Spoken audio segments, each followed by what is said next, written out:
Magandang gabi, Pilipinas! Kasabay ng pagpulong ng Presidente sa Indonesian President, ang pagtitipon ng pamilya ni Mary Jane Veloso nagpadala ng liham sa dalawang leader para mapalaya at matuldukan ang hinahanap ng hustisya ni Mary Jane sa mahigit dekadang nakakulo sa Indonesia at yan ang tinutukan ni Dominic Ibanez. Isang OFW na nakulong sa Indonesia ng 14 na taon dahil sa ipinagbabawal na gamot sa maletang pinabitbit sa kanya. Sa tulong ng Foreign Affairs ay nakausap at nadalaw nila si Mary Jane sa mismong selda nito sa Indonesia nitong nakaraang Pasko. At ito ang naging pahayag ng kanyang anak na si Mark. Napakasaya po namin at nagkasama po kami ngayong Pasko. Kasi po, ilang taon din po namin siyang hindi nakasama. Sa kabila ng ngiti sa mga mukha ng kanyang ina ay makikita ang pagpayat at pagiging mukhang matanda nito dahil sa stress. Sapagkat nakalaya na ang mga kasama nito at kaibigan sa kulungan na binanggit ng kanyang anak at pamilya sa itinaos na pagpupulong sa tapat ng entrada ng Malacanang.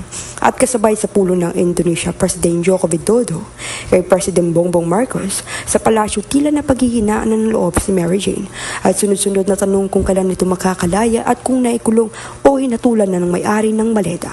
Ang tinutukoy na hinatulan ay ang mga nagpadala kay Mary Jane ng maletang may laman na droga patungong Indonesia. Ako po si Joanna Dominic Ibanez.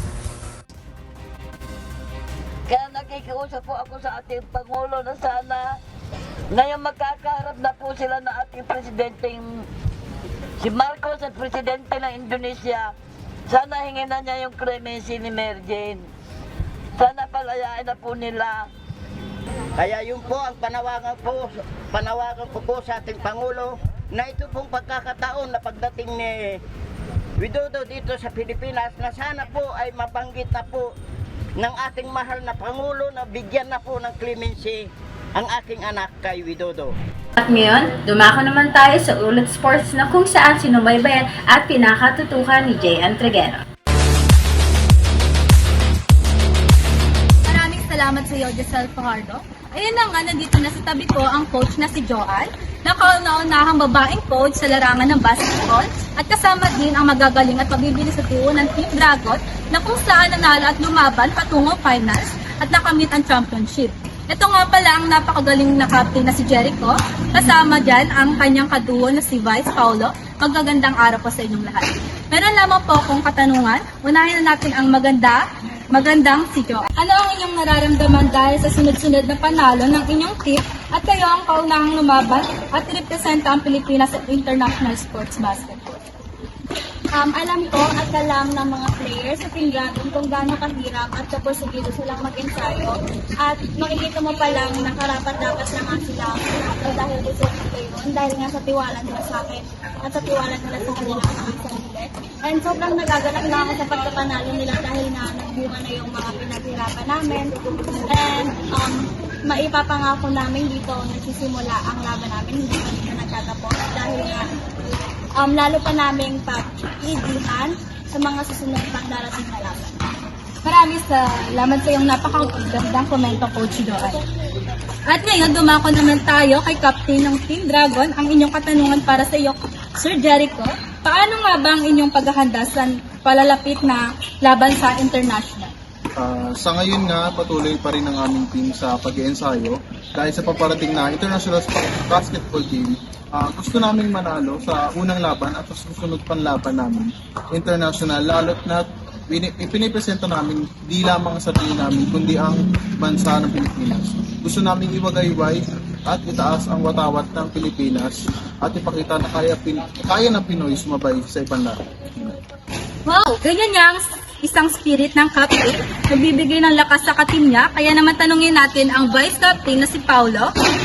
Anong masasabi mo sa inyong mga nakakalaban sa international sports basketball game? Ang masasabi ko lang dyan, hindi kami susuko dahil matagal na namin itong pinaghandaan. Kahit anong strategy ang gawin nyo, hindi kami magpapatalo dahil ang Team Dragon na kung saan walang inuurungan at kinakatakutan.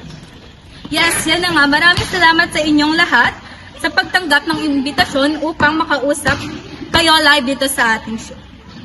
Joanne, Jericho, Paulo, maraming salamat sa inyo. Diyan na nga nagtatapos ang Ulat Sports. Magbabalik sa'yo, Isel Fajardo. Maraming salamat sa iyo, Jayan Trigueros, at ating alamin ang isyu hinggil sa kasarian sa pagbabalik ng PSHM 25 News.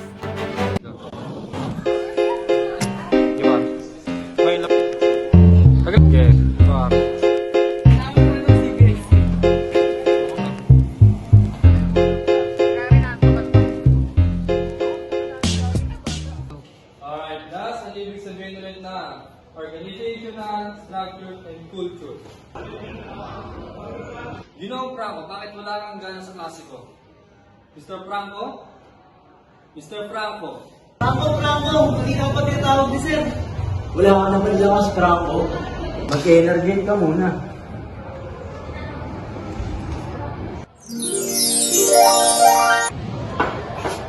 Sir! Ang sasagot, sir!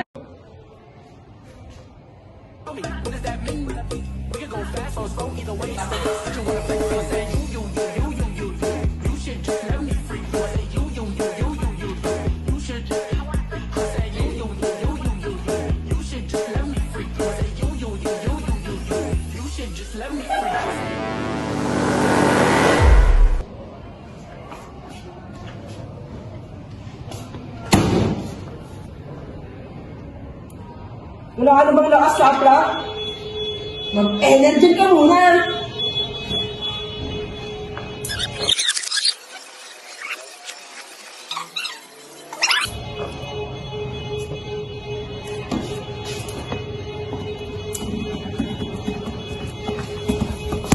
Mag-healthy breakfast araw-araw.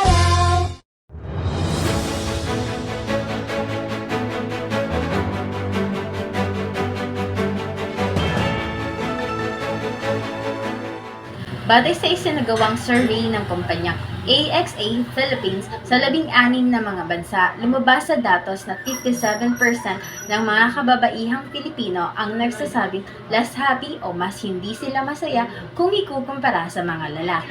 Samantalang 21% naman ang less likely to flourish kumpara sa kanilang mga nobyo, na isa sa mga factor na nagpapahirap sa mga babaeng magkaroon ng maayos na mental health. At ayan ang tinutukan ni Joanna Divino. Ayon sa isinasagawang survey ng kumpanyang AXA Philippines nitong Biyernes, sa loob ng 16 na mga bansa, lumabas sa resulta na sobra sa kalahati ng mga babaeng Pilipino ang nagsasabing mas hindi sila masaya kumpara sa mga lalaki. Ipinapakita sa lumabas na resulta kung paano nakakaapekto ang gender inequality sa mga oportunidad at sa ating kalusugan.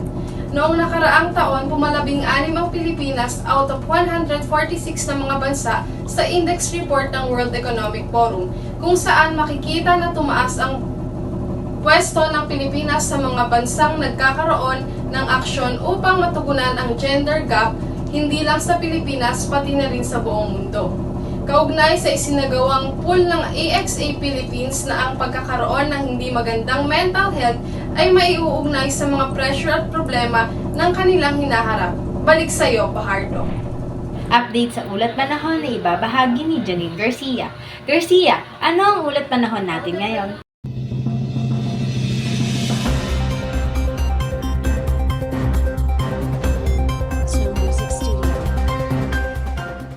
Ating ulat panahon naman, nakakaranas ng pag-ulan at pagbaha kahit walang bagyo sa parte ng Mindanao.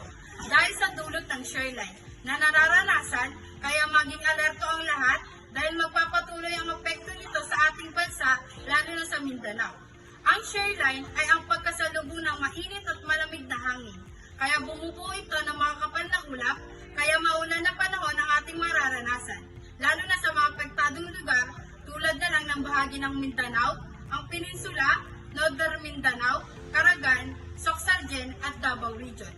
May ulan din sa bahaging parte ng Visayas, gaya ng Aklan, Capiz at iba pang bahagi ng Negros Province. Pati na rin ang Samar at Leyte Province. Mga mahihinang pag-ulan naman ang nararanasan ng mga nabanggit na lugar. Makakaramdam naman ng malakas na ihip ng amihan sa Luzon, lalo na sa gabi at madaling araw. Pero posible pa din ang pag-ulan sa Cagayan, Quezon at Mimaropa.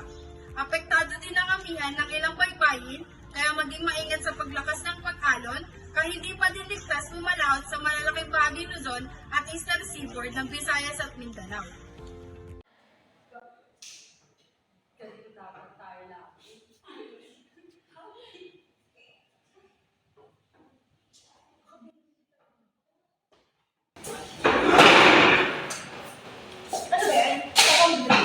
Napapangit naman ang sulat mo. Nagdudulala na ng music. Lumabang ka! Pinipin mo? Pinipin mo? Ba't tamis na nga doon?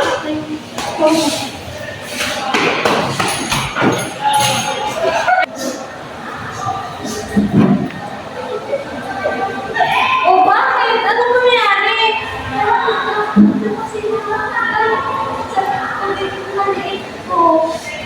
Sandali.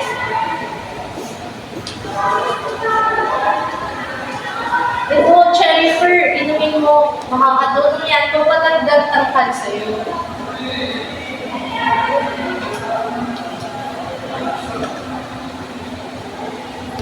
Drink Jennifer so you can be higher. Tangkad sagad!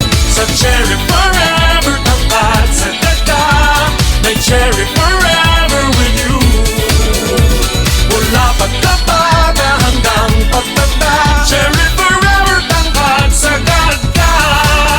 Cherry Forever na ang vitamins ko.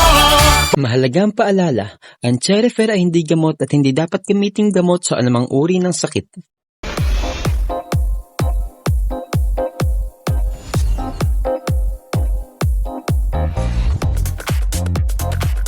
Ating alamin at makichika sa usap-usapang breakup ng dalawang magkasintahan at magka-love team na Katniel. At yan ay chichika ni Jabel Sumbe. Ngayon sa Showbiz Balita, usap-usapan ng new look ng kagagaling sa breakup na si Catherine Bernardo sa kanyang Instagram post. Looking fresh yet fierce si Catherine sa kanyang orange wavy hair na agad namang pinusuan ng kanyang mga kaibigan at fans.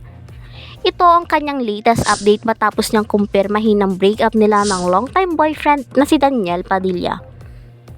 Samantala, umani naman ang samot-saring komento mula sa madlang netizens ang ginawang pagbebenta ng former child actor na si Jiro Manyo ng kanyang gawad-uri niyang trophy sa social media content creator na si Boss Toyo.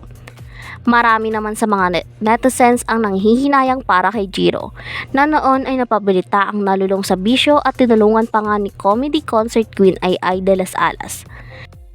Tila nagustuhan ng mga netizen ang TikTok video ni Sara Labati kung saan nag-lip-sync siya ng I'm Obsessed. No, I don't think you understand. I'm obsessed. At nagalok sa social media para sa isang shopping trip. Who wants to go shopping with me? Aniya sa caption. Sa bahagi ng mga komento, sinabi ng netizen na parang hindi apektado si Sara sa mga pangiinsulto ng mga bashers na siya ay maluho at gastadora. Gaya ng sinabi ng kanyang biyanan na si Annabel Rama nang siya'y tanungin tungkol sa balitang hiwalayan nila ni Richard Gutierrez. At iyan ang mga latest chika na aking nakalap. Ako po si Jabel Sumbe, updated sa Showbiz Happening. At ayan ang mga balita ngayong araw. Muli, ako si Jaisel Fajardo. Nagbabahagi ng makatotohanang balita, ako naman si Johanna May Divino. Maraming salamat at magandang gabi Pilipinas at panibagong taon sa lahat. Mula sa bumubuo ng balita, ito ang DSHN 25 News.